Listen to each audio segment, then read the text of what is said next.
Драги ученици, добре дојдовте во училницата на часот по ликовно образование за 4-то одделение. Јас сум наставник Даниела Котеска од Основното училиште Гоце Делчев Прилеп. Како што рековме, ова е час по ликовно образование, а наставната единица е ликовна уметност, портрет, автопортрет и се наоѓа во учебникот на страна 44-45. На вториот час на ликовно образование треба да нацртаме портрет или автопортрет во техниката униф. Кои се целите на часот, односно што треба да научиме на овој час? Ученикот треба да се запознае со поимите портрет и автопортрет, да се оспособи да ги црта истите. Да стекнува елементарни знаења за симетрија и истата да ја применува во цртежот. За симетрија сме зборувале веќе на часовите по математика, меѓутоа симетријата наоѓа примена и при цртањето на човековото лице, затоа што постојат делови на човековото лице кои што се симетрични. Да користи креативно и да комбинира линии, светло, сенка и текстура. Што значи ова? На претходните часови по ликовно образование се запознавме со различни видови на линии и како со нивно комбинирање можеме да создадеме едно уметничко дело, односно цртеж. Постојат танки, дебели, прави, криви, коси линии и со нивна помош можеме да создадеме светло и сенка, односно да представиме текстура на нашиот цртеж. Најпрвим да се запознаеме со тоа што е портрет. Портрет е ликовно дело на кое е представен човечки лик. Значи сите цртежи на кои што се гледа само главата на човек ги викаме портрет. Секој уметник кога представува портрет на некоја личност, се обидува да го представи не само надворешниот, односно физичкиот изглед, оно што го гледаме и перцепираме со очите, туку и неговиот карактер, односно карактерот на личноста која што ја црта. Најпознат портрет во историјата на уметноста е портретот на Мона Лиза од Леонардо да Винчи, кој што се наоѓа во музеот Лувр во Париз, во Франција. Да го погледнеме портретот, представена е жена. Овај портрет е сликан во бои, меѓутоа со нивно нијансирање, додавање на бела и црна боја, се добива ефектот на сенки и светлина и представени се текстури на материјали и така натаму. Еве уште неколку портрети. Ова е портрет на познат пејач, кој што се вика Елвис Пресли. Можеме да забележиме како уметникот ја представил косата, очите, усните, носот, затоа што ова е приближно на нашата техника на цртање на молив. Следниот портрет е портрет на жена, нацртан од Леонардо да Винчи. И последниот познат портрет е девојката со бисерната обитка. И двата се сликани со бои и тука можеме да ги видиме представувањето на светлото и сенките, односно нијансирањето на боите кои што се употребени во нив. Еве сега да се запознаеме со поимот автопортрет. Ликовните уметници многу често го представуваат својот лик преку цртеж, слика, графика или скулптура, а таквото дело се вика автопортрет.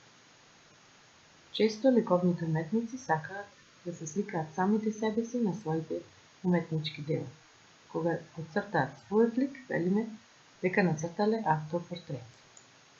На тој начин, ние имаме можност да видиме како изгледал некој уметник од времето кога немало фотографии. Исто така, и богатите луѓе во тоа време, сакајќи да остават белег во времето на нивното постоење,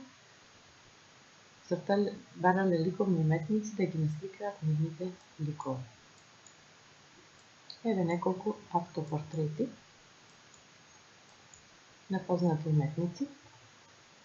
Првиот лик е ликот на Јан ван Ајк, вториот е Винсент ван Гог и третиот е Леонардо да Винчи. Сите познати уметници од ликовната историја. Првите два се сликани со помош на бој, а третиот е графика, нешто со кое што ние треба да се послужиме цртајќи во нашиот портрет или автопортрет денес.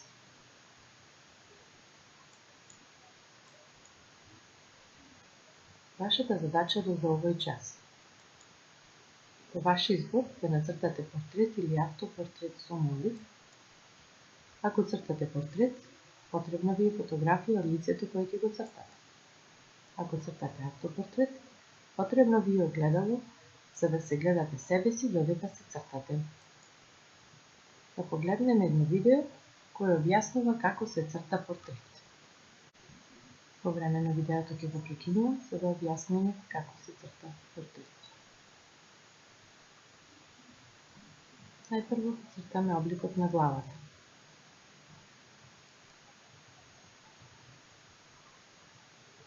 Потоа се поделува на два еднакви делови. На таа висина ќе се наоѓаат очите, потоа долниот дел се дели повторно на половина.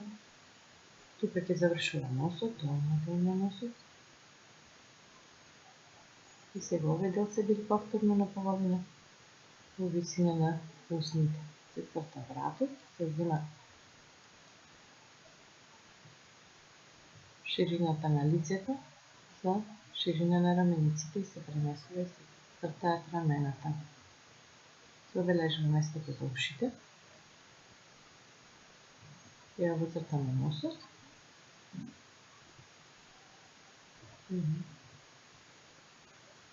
Мерката за ширината на носот е и мерка за ширина на очите. Се цртаат очите.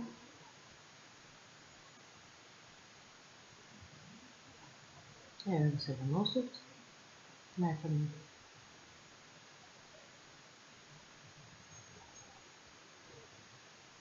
долниот дел.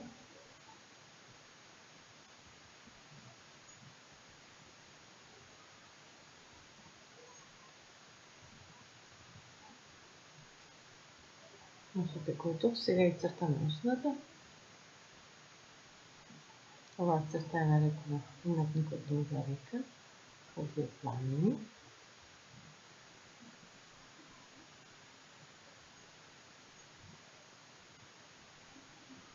И брод.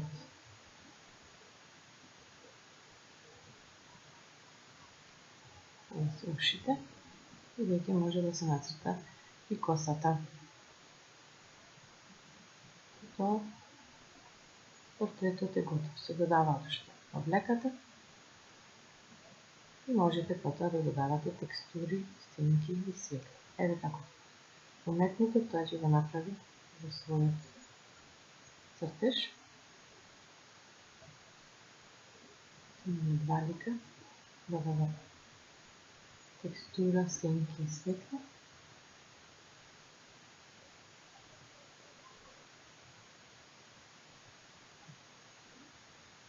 И цртежот е готов.